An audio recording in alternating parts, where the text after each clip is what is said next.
All right, welcome back. Let's quickly chat about the BPP guidelines on public procurements by MDAs as a result of the COVID-19 pandemic, like I said at the beginning. Joining me to my immediate right is Joshua Olufemi, the founder of Dataphyte. Hello, Joshua. Ebe Jonathan is to my far right. Welcome, Jonathan, to the program. Thank you. Now, let's dig deep into this. I just hope Nigerians even know that this has been released by BPP in terms of what the MDAs are supposed to, adhere to in public procurement activities as a result of what COVID-19 pandemic has, that we're facing right now. Jonathan, let me come to you. Just talk to us about perhaps what Nokopo and his utility is doing, and perhaps our MDA is starting to adhere to this directive. Okay, thank you very much.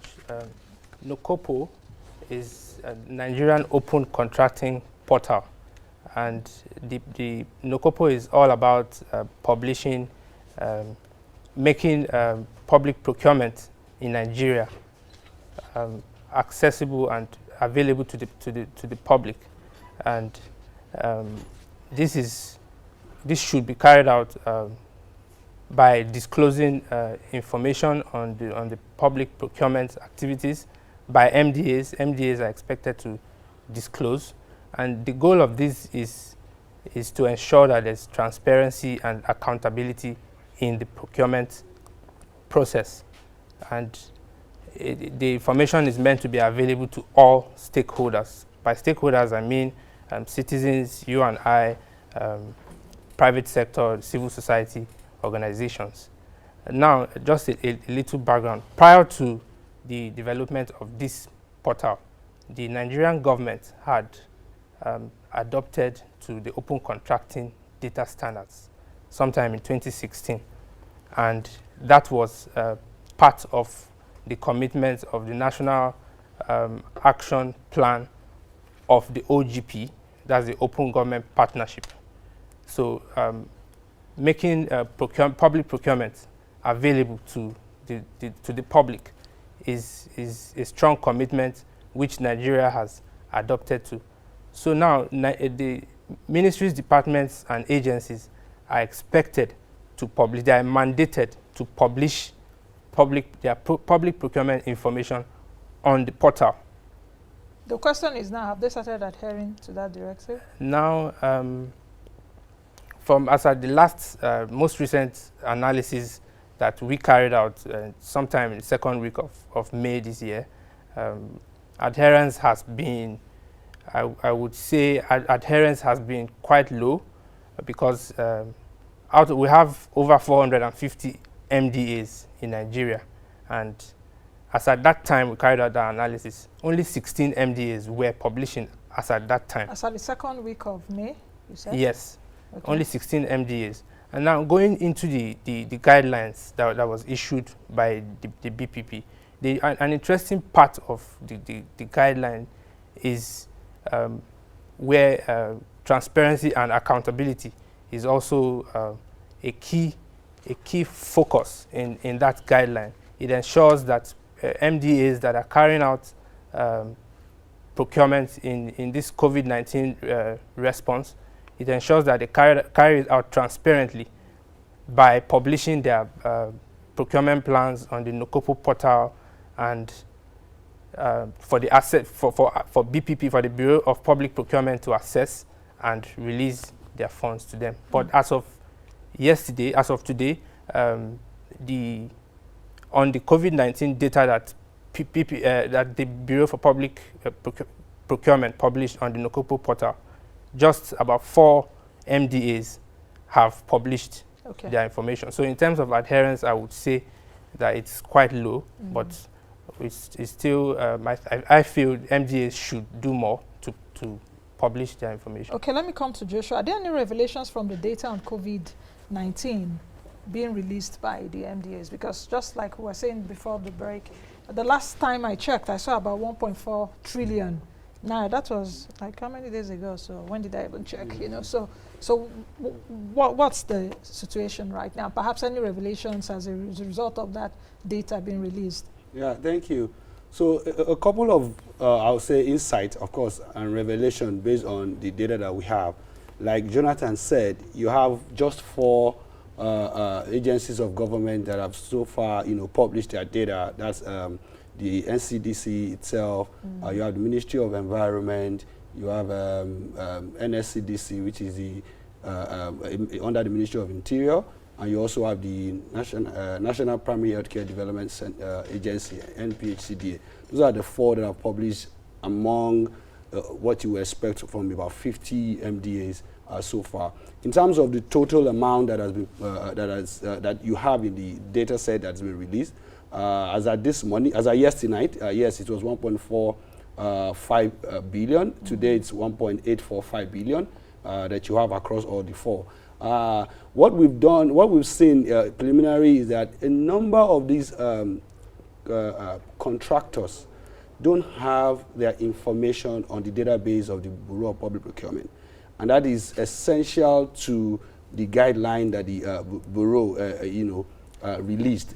That not only do you provide your procurement plan, you also ensure that everyone that you engage for your emergency procurement should also be registered and compliant with government regulations to be contractors or federal government contractors. A number of them, as at the last check, we've seen that out of the 63 contractors or projects that have been procured, about 20 of them are not on the database of the Bureau of Public Procurement, and that's the first red flag. It could be a database error, but we think that it also be the hurriedness, that quick, response to quickly engage contractors to get you what you want. The other thing we've also noticed is that there are some things that seem ambiguous in the figures that you have. Agencies buying, hand sanitizers for over 40 million naira.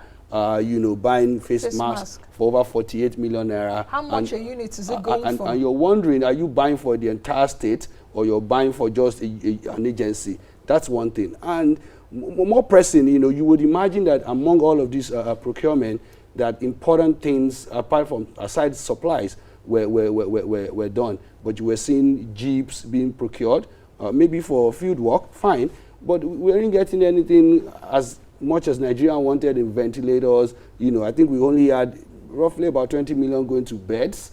And that's all. Every other thing was just hand sanitizers, virucides, and all of that. And that already is a flag.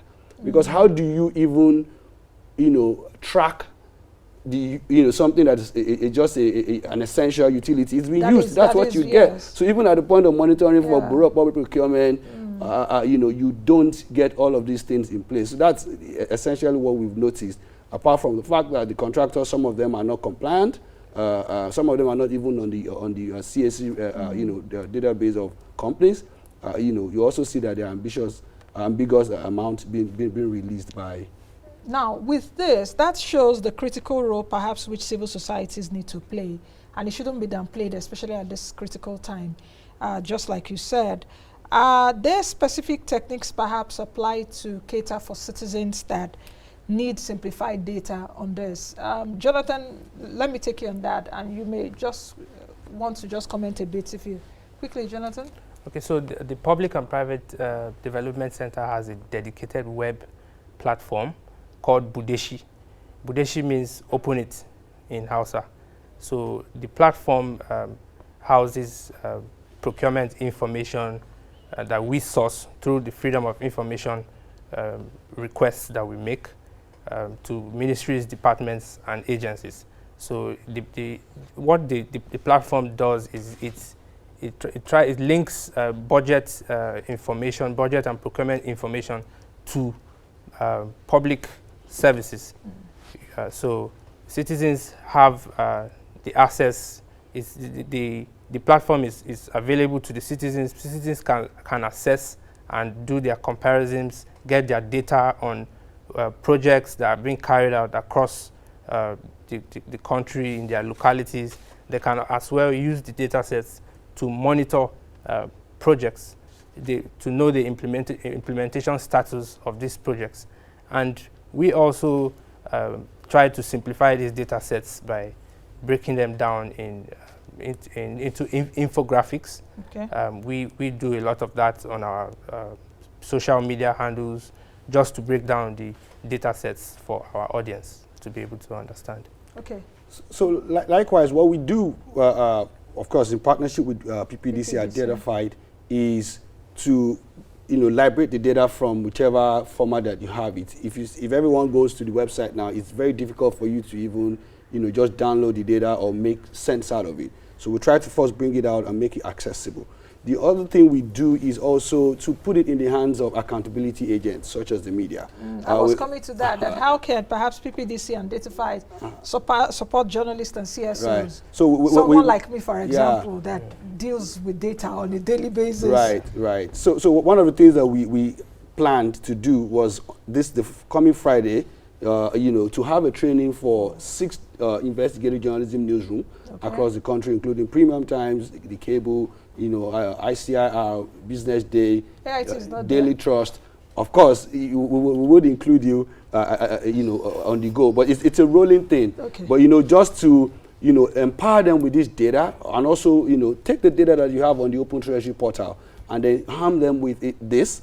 You have trillions of naira on the Open Treasury portal about procurement that has been done by various MDAs. That's where you even have massive amount of data. So one thing we do is to put it in the hands of journalists, also put it in the hands of citizens who are able to take it on, and of course civil society organizations that are also taking advantage of data for their own monitoring and tracking, such as Connected Development and the likes. I want you to be able to take a look at the importance of this as in fighting corruption and perhaps engendering accountability and transparency. I think that's where I will commend the Bureau of Public Procurement, for coming up with this guideline. Because earlier on, what we expected was that the Open Treasury portal was going to be the go-to place to get the payment. But coming up with this guideline, not only has it forced, permit me for using that word, MDAs to declare what they are spending money on, and we're already seeing the revelation. Now, if you take that data in the hands of journalists, in the hands of civil society who are able to flag loopholes, red flag and corruption, that is initial, what they will call, material, for anti-corruption agencies, like the EFCC, the ICPC, which is a collaboration that has been done before in the past, where, civil society tracking project handed over that reports to the ICPC, and ICPC went on to use that for its prosecution and also to, retrieve some of the things that were kept in the hands of politicians and politically exposed persons. So it's a great tool in the hands of anti-corruption agencies themselves. They can take advantage of it, but I also think they can partner with civil society, and data, organizations like ours to help them simplify and point them in the direction of where the problem is with the data. So you've actually said it's good enough to engender transparency, and you've also told us how journalists and CSOs can take advantage of it. Right. Jonathan, let me quickly come to you. The question is, how can the organization be reached? Perhaps for even some of my colleagues watching, or you understand what I mean, the PPDC, that's the Public and Private Development Center. Yes, you can reach us via our email at ppdc@procurementmonitor.org. And then we also have a toll-free line, 0800 Budeshi.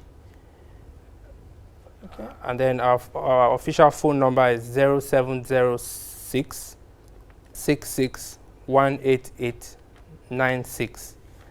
And then our Twitter handle, you can also reach us via at PP Monitor NG. PP Monitor NG. NG in all caps. Okay. Yeah. I hope you enabled your DM in the Twitter handle so that for people that want to, they can. Yeah, so just to add a bit to the Bureau for Public Procurement, they are doing a great job. They are currently partnering with civil society organizations to get our inputs, because they are currently upgrading their portal to be able to suit the needs of the public. So they're partnering with us, and we're also conducting a survey to know the user experience of citizens that visit the site. So I also encourage ministries, departments, and agencies to do their best to publish their their procurement information to the public, as that is the only way that they can build trust between the citizens and what the government is doing in terms of procurement. So I think they should do more to publish their procurement data on Nukopo. Okay. Any final words from you, Joshua? Yeah, I think the final word is to encourage civil society, media, and citizens to take advantage of this data, and also to encourage anti-corruption agencies to say you have good material to work with right there, and to continue to, you know, speak to government that every effort at transparency and accountability, it's towards development. It's ways that you know, investors can always come in, especially at critical times such as this in our country. And of course, the transparency and accountability technology groups also should take advantage of this to support the Bureau and every other government agency that is interested. And also, like, final word, that data is essential to everything that we do in the country. What you can't measure, you can't manage. Yes, thank you. What you can't measure, you can't manage. And what you can't assess, you can't even predict. You can't even, you know, you can't determine tomorrow. And at every point in time, government, you know, brings out this data. It helps only not to just criticize them, but also to give them insight and intelligence on the way forward. How about you, Jonathan? Any final word? Not leaving the citizens out of it. Citizens should live up to the expectations of holding the government accountable. Yeah, they should go out to ask questions. They should make sure they ask questions because they have access to these answers. It is their right. It is right of the citizens to know what is happening in terms of public procurement because it affects them directly. They can leverage on the Freedom of Information Act, send out FOI requests to MDAs just to get information. They can also visit portals, visit Nukopo, visit Budeshi to get information on public procurement. Okay. Thank you very much, gentlemen, for coming on the program. Thank you for giving us this insight on what the BPP is doing and the PPDC. Public and Private Development Center. You've heard it from Jonathan, so you can go look for them on Twitter, isn't it? At PPP Monitor. PP Monitor. PP NG. Monitor. Yes, yeah. PP Monitor NG. All right, I've been speaking with Ebe Jonathan, a data analyst, and Joshua Olufemi, founder, Dataphyte, representatives from the Public and Private Development Center. We've been looking at the BPP guidelines on public procurement activities by MDAs as a result of this COVID-19 pandemic. The IMF chief said, in anything we're doing and we're spending, please keep the receipts. This is part of keeping the receipt. All right. That's the much we can take on today's edition of the program. Thank you for investing your time with us. I hope it was worthwhile for you. If it wasn't, please give us another chance tomorrow and the days after. I am Nancy Naji. I'm handing you over to Oyedia in the news studio.